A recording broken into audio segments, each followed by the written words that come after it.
ECW One Night Stand 2005 was definitely the nostalgia event of the decade. There were so many great matches, so many great moments, but I want to ask you guys, I'll go with Steve because I know you're an ECW diehard. What was the second best match of that night?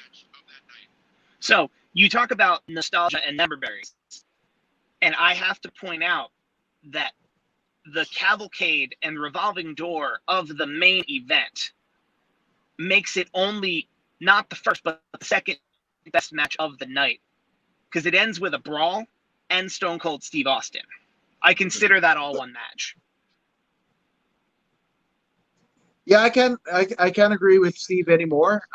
My goodness, I mean, you had obviously the interaction with both Stone Cold and the Sandman, which I give so much credit to the Sandman for kind of being almost the archetype for this later Stone Cold Steve Austin character and presentation with at least the beer to the ring part, right? So it was cool. You saw like it's if Brett and Sting met in their primes, their respective primes, because when they did eventually meet in WCW, they were kind of, Brett was kind of damaged goods and what have you. But again, Scorpion Deathlock versus the Sharpshooter, and everybody knows that obviously Brett borrowed from Sting, much like Sting, the singer, borrowed the name from Sting.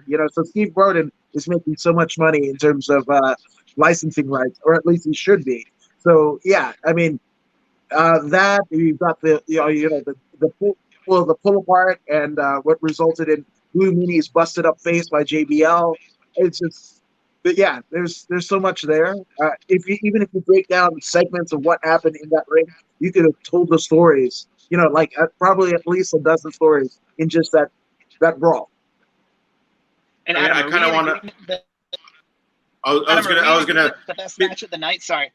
I was gonna cut you off real quick. We're going in the same direction because at first I kind of wanted to leave a little bit of mystery as far as, well, you know what? If that's what you guys think is the second best match, I want to leave everybody in suspense on what you guys think is the first best match. But now that you kind of, I don't want to be left in suspense. So what do you guys think is the best match then?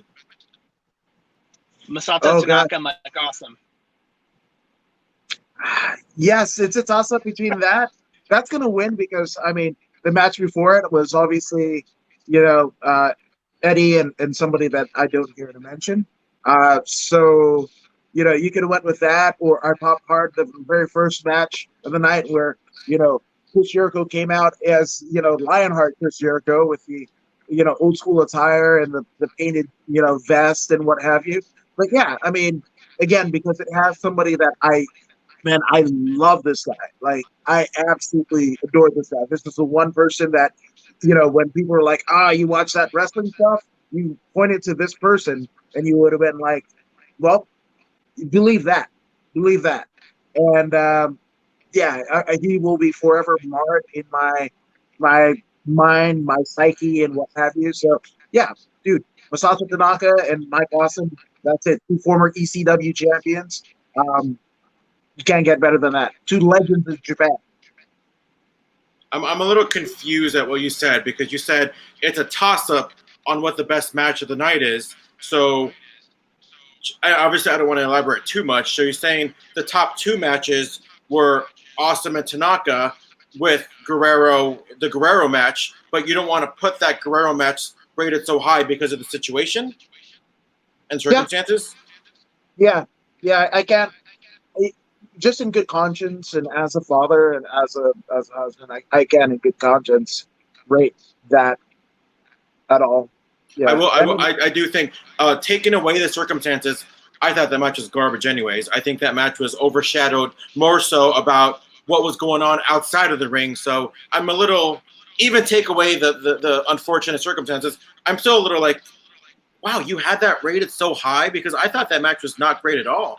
Definitely not one of their best. I'd even rate like a Jericho Lance Storm. I'm a little surprised actually that you thought the main event was the second best match. And granted, again, I know you guys think of the whole entire match, from Enter Sandman, because obviously that the only time you were able to watch Enter Sandman is if you watch it live. And if you were able to, let's say, record it from the live version, because obviously that version is nowhere to be found on the WWE Network, add that the post-match, because the way I look at Savage and Warrior from WrestleMania 7, I look at that entire match as from entrance to Elizabeth and Savage. So I can't hold that against you because I do the same thing. But I'm still a little like, man, like, no love for Lance Storm and Chris Jericho? Do you guys think that was maybe the third best match then? Because I thought Storm and Jericho was phenomenal. I think that was on par with the third best match. Mm-hmm. Yeah, I agree. And not to say that wasn't, that wasn't awesome. I just think that if Lance Storm's career was a little bit more notable, I think, and again, it doesn't take away his technical prowess. There's a reason why, he's trained some of today's generation of WWE and otherwise, wrestling superstars, right? But the thing about it is, yes, it was what essentially ended up being his retirement match. But the story that they told, it would have been all that much more heightened if Lance Storm was positioned better in his career. Fair. I think this show actually suffers from a lot of that. That if you fast forward to 2006, who's the biggest star of everyone on this card? It's Rob Van Dam, and he wasn't wrestling. It's John Cena. In a match. It's John Cena. John Cena wasn't on this card in 05. Oh, I'm sorry. I thought you meant 2006. I apologize for that. No, I bet the card we're watching about 05. Talking about 05. That one, I think they had the problem with a nostalgia show by the WWE is they're gonna bring a bunch of people in who haven't been on their TV before, and you have no reason to really invest in. Like, I would argue Chris Jericho took the motion for one night to be on that show, hopefully lovingly.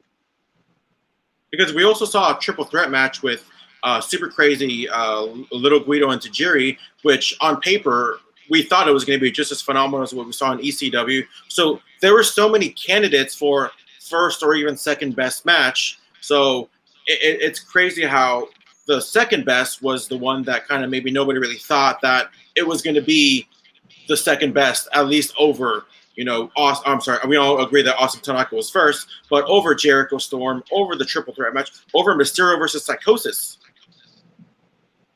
That was a good match too. Rey Mysterio versus Psychosis was a good match, bell to bell, but you can see in the first movement, I'll say the first act of that match, Rey Mysterio came out and was doing what he did the week prior, and that Hammerstein Ballroom crowd was not having any of it. That he had to listen to that crowd and pivot real fast. That was my one point about that match. No. Yeah, I mean, I agree. It's weird. So that Super Crazy Little Guido match, right? That was cool because they had, Tony Mamaluke, they had, who would, was a foreshadowing because they used, Tony Mamaluke in the new WWE ECW. Tracy Smothers, again, he was Freddie Joy Floyd in WWF. He hadn't got his due in terms of mainstream recognition, so it was nice to have them get their shine. Mikey Whipwreck, it's good to see him, right? But I mean, he didn't look like the Mikey Whipwreck we knew, right? And so to me, that's where that kind of goes down. But for nostalgia, just for seeing those faces, that was awesome. It was completely awesome. If anybody wants to yell erroneous at your opinion and thoughts on the second best match, where can people find you on social media? Steve? Oh, I'll start. You can find me on Twitter almost exclusively. I am at Steve Kaufmann. That is KAUFMANN. I'm normally in my home not wearing sunglasses. There you go. And I'm According to Woods on literally everything: YouTube, Facebook, Instagram, and Twitter. It's Adam K. Woods. Hey, it's Christy Olson. If you like this video as much as I did, give it a thumbs up and share it with your friends so they can join in the wrestling chatter too. And don't forget to subscribe on YouTube and follow the show on Twitter at TW Chatter. See you next time.